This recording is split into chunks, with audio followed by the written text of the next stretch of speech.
آپ میں سے کسی کو کہف کے نام کا کوئی کرشمہ ملا ہو؟ کہف جی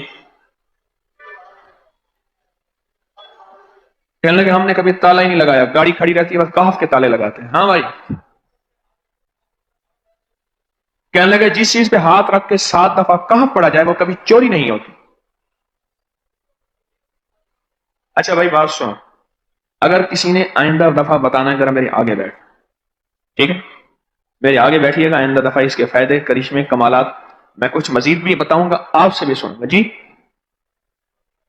پراپرٹی کا کام کرتا ہوں، مکان بنا کے بیچتا ہوں، کہتے ہیں میں نے اصحاب کہف کے نام لکھے، اصحاب کہف کا نام لکھتا ہوں، مکان جلدی بک جاتا ہے۔ آج ہی ایک صاحب مجھ سے کہنے لگے مکان نہیں بکتا، اصحاب کہف کے نام لکھتا ہوں، اس کے فائدے آپ کو کیا بتاؤں۔ وعبقری حسان، ایک اللہ والے تھے، ان کے پاس ایک بندہ گیا، کہنے لگا حضرت پریشان بہت ہوں، اور پریشانیاں بھی اتنی بیان کی کہ انسان سنے اور غم زدہ ہو جائے یا خود رونے لگ جائے۔ تو انہوں نے فرمایا اگر تیری پریشانی اتنی زیادہ ہے تو ایسا کر، 40 پردیسی مسافر جمع کر اور ان کو بٹھا کے دعا کرا، اور وہ گڑ گڑا کے دعا مانگے، جب گڑ گڑا کے دعا مانگے تو اللہ تیری پریشانی دور کر دے گا۔ 40 پردیسی مسافر جمع کر اور وہ گڑ گڑا کے دعا مانگے، لیکن ایک شرط ہے، شرط یہ ہے ہو مخلص، جو اللہ کے لیے ہوں، نہ مال نہ چیزیں نہ پیسے نہ جیب گرم کچھ بھی نہیں، مخلص ہو۔ آپ 40 پردیسی مسافر اڈے سے اسٹیشن سے جمع کر لیں گے منت کر کے، لیکن کیسے یقین ہے کہ یہ مخلص ہیں یا نہیں ہیں؟ دعاؤں کی برکتیں، آمین کی برکتیں اور دعاؤں پہ قبولیت کی مہریں لگوا جاتے ہیں۔ میں 40 پردیسی جمع کر اور ہوں مخلص، پردیسی کے ساتھ اللہ کی مدد، پردیسی کے ساتھ اللہ کی رحمت، اور پردیسی کی دعا قبول، اور پردیسی کی دعا پہ فرشتوں کی آمین، اور پردیسی کی لفظوں پہ اللہ کی درگزر، اللہ کا درگزر۔ میں کہ 40 جمع کر پردیسی اور ان کو بٹھا پر ہوں مخلص۔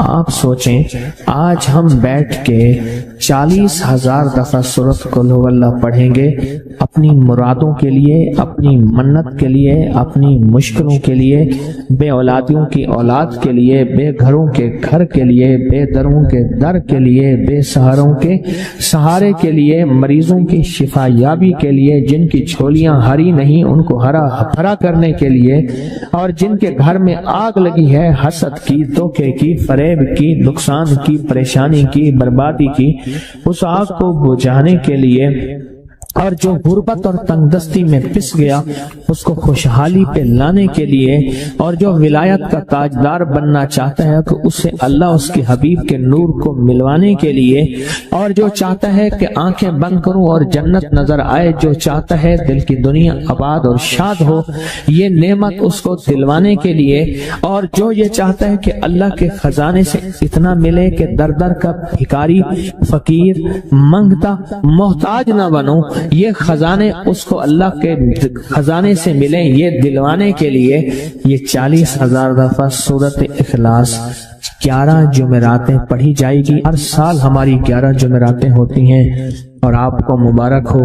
اور آپ کو علم ہے کہ یہ سورۃ اخلاص کی جو جمعرات ہے اس میں ہم ابھی 40,000 مرتبہ بیٹھ کے سورۃ اخلاص پڑھیں گے، اور وہ 5-7 منٹ میں پڑھی جاتی ہے۔ اس کی وجہ یہ ہے بلکہ 40,000 دفعہ نہیں پڑھی جاتی، وہ لاکھوں دفعہ پڑھی جاتی ہے، لاکھوں سے بھی لاکھوں پڑھی۔ اس وقت یہ مجمع خواتین کا مجمع، پوری دنیا ہمارے اس وقت آن لائن بیٹھی ہے، کہیں صبح دوپہر شام، پوری دنیا ہماری اس اللہ کے فضل سے سن رہی ہے، اور کیا پتا جنات بھی ہوں، اور یہ دنیا کی مخلوق ساری مل کے سورۃ قل ہو اللہ، سورۃ اخلاص پڑھے گی، اور سورۃ اخلاص پڑھتے ہی زندگی میں برکتوں اور خیروں کے فیصلے ہوں گے۔ اور فرمایا جو بندہ دل میں مراد چاہتا ہے، سنیں میں آپ سے پوچھوں گا بھی صحیح، صرف 2-3 افراد سے پوچھوں گا کہ پچھلے سال ہر سال جو 11 جمعراتیں سورۃ اخلاص کی ہوتی ہیں اس میں آپ کو کیا ملا، تب پوچھوں گا۔ فرمایا کہ جس کو کوئی مشکل ہو، پریشانی ہو، وہ مل بیٹھ کے 40,000 دفعہ سورۃ اخلاص قل هو اللہ پڑھ لیں، اکٹھے ہو کے۔ کچھ بندے مخلص بندے وہ اکٹھے ہو کے سورۃ قل هو اللہ پڑھ لیں، سورۃ اخلاص پڑھ لیں اکٹھے ہو۔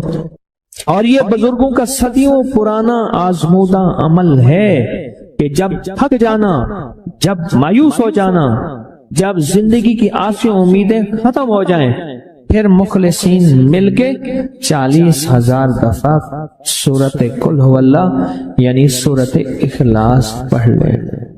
اب یہ 40,000 دفعہ بیٹھ کے سورۃ اخلاص قل هو اللہ پڑھیں گے۔ کسی کے پاس گھر نہیں، اللہ مجھے گھر دے دے، اولاد نہیں، اللہ اولاد دے دے۔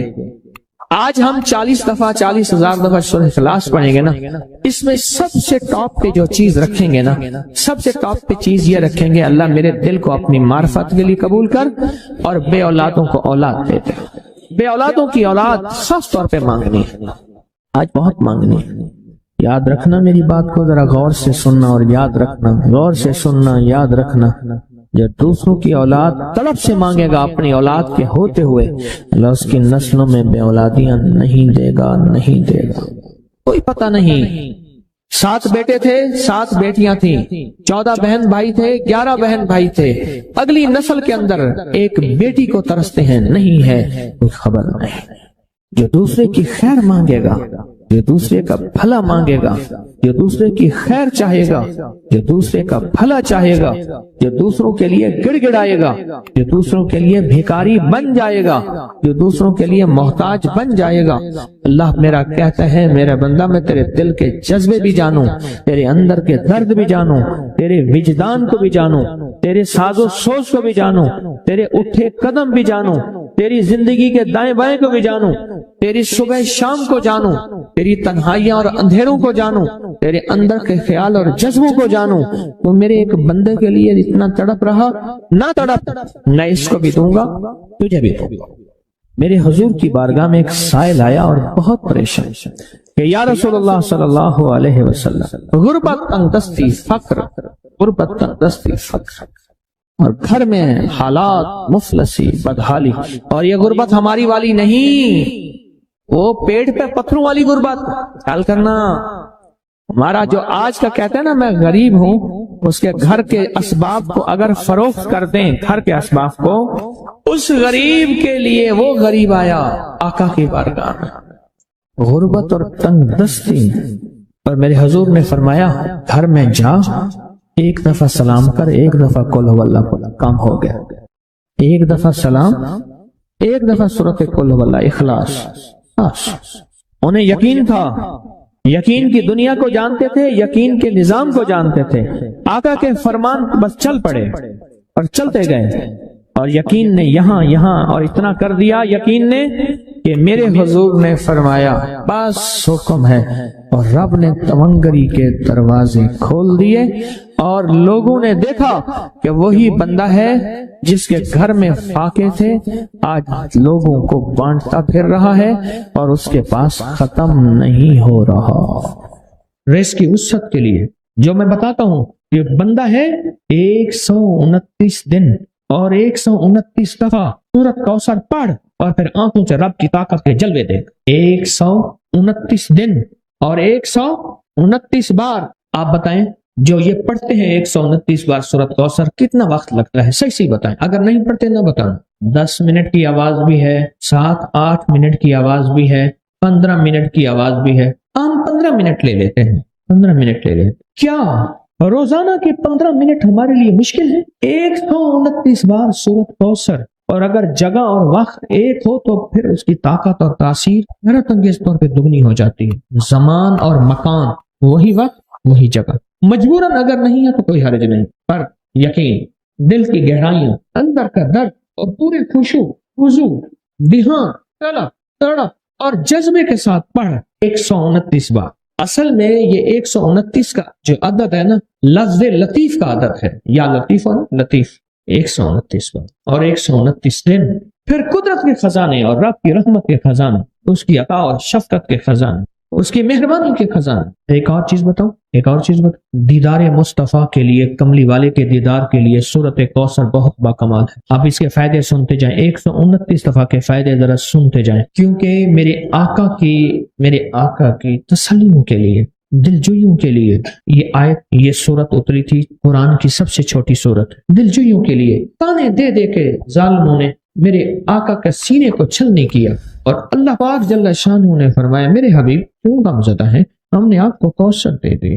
اور میرے حبیب یہ جو تانے دینے والے ہیں، آپ پہ جادو کرنے والے ہیں، آپ پہ نظر بد کے حملے کرنے والے ہیں، اور آپ کے ساتھ حسد کرنے والے ہیں، یہ ان نشان آقا ابتر، یہ تو ایسے ابتر ہوں گے، ان کی زندگی ابتر ہوگی، ابتر سے ابتر اور ابتر ہوگی کہ بس زمانہ دیکھے گا وہ شماتت الاعداء، اور ان کے دشمن ان پہ ہنسیں گے، ایسے ابتر ہوں گے۔ 129 بار سورۃ کوثر دیدار مصطفیٰ کے لیے، 129 بار سورۃ کوثر جادو کے آخری توڑ کے لیے، 129 بار سورۃ کوثر جادو کو خود پلٹانے کے لیے، پلٹ جاتا ہے۔ 129 بار سورۃ کوثر آفات اور بلیات کو دور کرنے کے لیے، 129 بار سورۃ کوثر انزائٹی، ٹینشن، ڈپریشن اور اسٹریس کے لیے، اور 129 بار سورۃ کوثر پرسکون نیند کے لیے، 129 بار سورۃ کوثر پرسکون زندگی کے لیے، اور 129 بار سورۃ کوثر دنیا حسنہ کے لیے۔ تحفہ آپ کو دینا چاہوں گا، اور یہ وہ تحفہ ہے جو آج بھی کعبہ کے غلاف پہ لکھا ہوا ہے،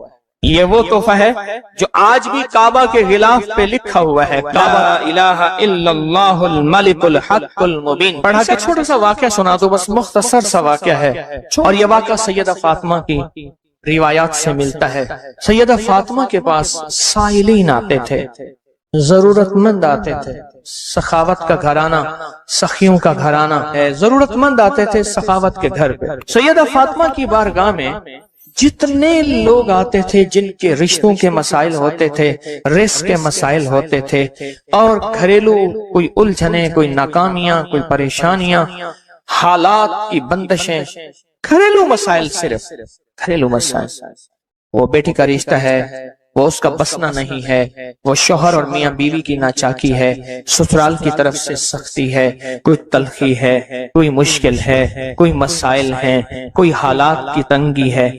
یہ اگر اس قسم کے کوئی مسائل آتے بھی تھے، سختیاں اور تلخیاں آتے بھی تھے، جیسے ہمارے ہاں رشتے نہیں ہو رہے، ہوئے ہیں تو خدا نہ خواستہ طلاق ہونے ہیں، اور کتنے ایسے رشتے ہیں تیسرے دن طلاق ہو گئی، کروڑوں روپے لگائے، کسی نے اربوں روپے لگائے، ایسے بھی شادیاں ہوئیں، طلاق ہو گئی، گھر نہ بسے، گھریلو الجھنیں ہیں، ناکامیاں ہیں، پریشانیاں ہیں، گھریلو زندگی کی جتنی بھی مشکلات ہیں، رزق کی کمی ہے، صحت کی کمی ہے، ایک بیماری گھر سے جاتی ہے دوسری نہیں جاتی، ایک مشکل جاتی ہے دوسری پھر آ جاتی ہے، اور اس طرح کی تلخیاں، مسائل، مشکلات، بندشیں، ناکامیاں، حالات کی سختیاں، زندگی کی تلخیاں، گھریلو الجھنیں جسے لفظ کہتے ہیں، لفظ میں کیا کہہ رہا ہوں، گھریلو الجھنیں جس کو لفظ کہتے ہیں، یہ عمل گھریلو الجھنوں کے لیے سیدہ فاطمہ کا معمول تھا۔ جس روایت سے مجھے یہ روایت ملی ہے، گھریلو الجھنوں میں ان کی زندگی کے معمولات میں تھا۔ آپ بتاتی تھیں کہ یہ عمل پڑھیں، ایک درویش نے مجھے اس عمل کی خصوصی اجازت دی، خلافت بھی تھی، حضرت شیخ انظر شاہ کشمیری رحمت اللہ علیہ نے خلافت بھی تھی، اور ایک رسالے میں یہ مضمون کے ساتھ یہ عمل بھی چھپا ہے، یہ عمل چھپا ہے الحسن میں، اس وقت دور میں مضمون بھی چھپا اور یہ عمل بھی چھپا تھا۔ انہوں نے جو اجازت دی تھی، فرمایا تھا جدا جدا کر کے پڑھنا طاقت بڑھ جائے گی، لا الہ الا اللہ الملک الحق المبین۔ انہوں نے فرمایا تھا، اللہ کے ولی تھے، انہوں نے فرمایا تھا کہ جدا جدا کر کے پڑھنا۔ گھریلو الجھنوں میں سیدہ فاطمہ، سیدہ کائنات، حسنین کریمین کی والدہ محترمہ، اور کائنات میں جتنی خواتین ہیں ان کی سردار، اور میں سیدہ فاطمہ کے بارے میں کہا کرتا ہوں یہ خاتون اول ہیں پوری کائنات۔ کہتے ہیں خاتون اول ملک کے وزیر اعظم کی بیوی ہوتی ہے، سارے ہمارے لیے قابل احترام ہیں، لیکن یہ خاتون اول ہے ساری کائنات۔ میرا تو یہ یقین بھی ہے، عقیدہ بھی ہے، اور ہے تو میرے خیال میں ٹھیک ہے، خاتون اول ہیں سیدہ فاطمہ رضی اللہ تعالی عنہا۔ تو میں آپ کی خدمت میں عرض کروں، یہ وہ بتاتی تھی گھریلو الجھن، اس کے بڑے تجربے ہیں، لیکن اس کا وظیفہ نہیں پڑھنا، جو میں تجربہ بتا رہا ہوں، اب اس کو وظیفہ پڑھیں سینکڑوں، اس کو جدا جدا کر کے مجھے جس درویش نے اجازت دی تھی، اس کو پڑھنا نہیں ہے، اس کو تصور سے لکھنا ہے۔ یہ ذرا نقطہ یاد رکھیں، یہاں ذرا تھوڑی سی آپ کی توجہ چاہیے۔ پڑھیں گے تو لکھیں گے، لیکن پڑھنے سے مراد اس کی تسبیح، اور اس کی تسبیح ہیں، کتابوں میں روایات ہے، وہ آپ کر سکتے ہیں، لیکن اس وقت جو میں آپ کو عمل بتا رہا ہوں، اس وقت جس عمل کی آپ کو اجازت دے رہا ہوں، وہ عمل ہے اس کو تصور میں لکھنے کا عمل۔ وہ عمل مجھ سے ذرا تھوڑی سی توجہ سے لے لیں۔ آپ جس زندگی کے گھر کے جس مسئلے کو حل کرنا چاہتے ہیں، اس کے اوپر تصور ہی میں اس کو لکھیں۔ چلو آپ ایسا کریں، آپ کی اولاد ہے نا، گھر ہے، اس کے اوپر لکھیں، ذرا تصور میں لکھیں، لا الہ الا اللہ الملک الحق المبین۔ اچھا، یہ تصور پہلے تھوڑا کمزور ہوگا، پھر ایک وقت آئے گا یہ تصور مضبوط سے مضبوط تر ہوتا جائے گا، یہ تصور مضبوط سے مضبوط تر ہوتا جائے گا۔ تھوڑی سی توجہ کی ضرورت ہے، آپ ذرا رک گئے ہیں میری بات کو۔ آپ کہیں گے ورد کراؤں گا، میں نہیں کراؤں گا، آپ کہیں گے تسبیح بتاؤں گا، میں نہیں بتاؤں گا، مجھے جو عمل جیسے ملا میں تو ویسے پہنچاؤں گا، مجھے جو امانت جیسے ملی میں ویسے پہنچاؤں گا، میں نہیں بتاؤں گا۔ آپ کہیں گے لکھ کے ہم آٹے میں گوندھ دیں، میں کہوں گا نہیں۔ آپ کہیں گے لکھ کے بوتل میں پی لیں، میں کہوں گا نہیں۔ جو ملا ہے میں پھر وضاحت کروں، مختلف ہماری روحانیت عملیات کی کتابوں میں اس کی مختلف ترکیبیں لکھی ہیں، جو مجھے ترکیب ملی ہے میں وہ آپ کی خدمت میں عرض کروں گا، اور وہ اکسیر ہے اور تیر ہے، اور تیر بھی ایسا ہے کہ بے خطا تیر ہے، نشانہ ہے، زبردست نشان، کمال چیز۔ اس کو صرف 3 بار لکھنا ہے۔ اب لکھنے کی ترکیب میں بتاتا ہوں، آسان بالکل۔ آپ نے کھپ لیا، اب آسان بتاتا ہوں۔ یہ دیکھیں، آپ نے ایک کام کریں، صرف اس کو پہلے لکھا ہوا دیکھ کے اپنی آنکھوں میں سمو لیں، سمو کے اس کی آپ کے پاس آنکھوں میں بن جائے گی سٹیمپ، مہر۔ اس سٹیمپ کو وہیں سٹیپ کریں، کام ہی ختم ہو گیا۔ دیکھیں، قلم سے لکھنے میں بڑی دیر لگتی ہے، مہریں بنا کے مہریں لگاتے جاؤ، مہریں لگاتے جاؤ، مشکل ہے کوئی؟ اس نقش کو پہلے آپ اپنی آنکھوں میں سموئیں، دل میں سموئیں۔ بہت طاقتور نقش ہے، کعبہ کے غلاف پہ لکھا ہوا ہے، اور اس کی بڑی طاقت ہے، الملک الحق المبین۔ اور پھر ادھر کلمہ ہے، لا الہ الا اللہ الملک الحق المبین، لا الہ الا اللہ الملک الحق المبین۔ آنکھوں میں اس کو آنکھوں میں لے لیں، اس کا عکس لے لیں، آنکھوں میں اس کا عکس لے لیں۔ چلو یہ بتا دیں، جس بندے نے کسی بندے کو قتل کیا ہو، اس کی آنکھوں میں کس کا عکس ہوتا ہے؟ قاتل کا عکس ہوتا ہے، اور وہیں سے قاتل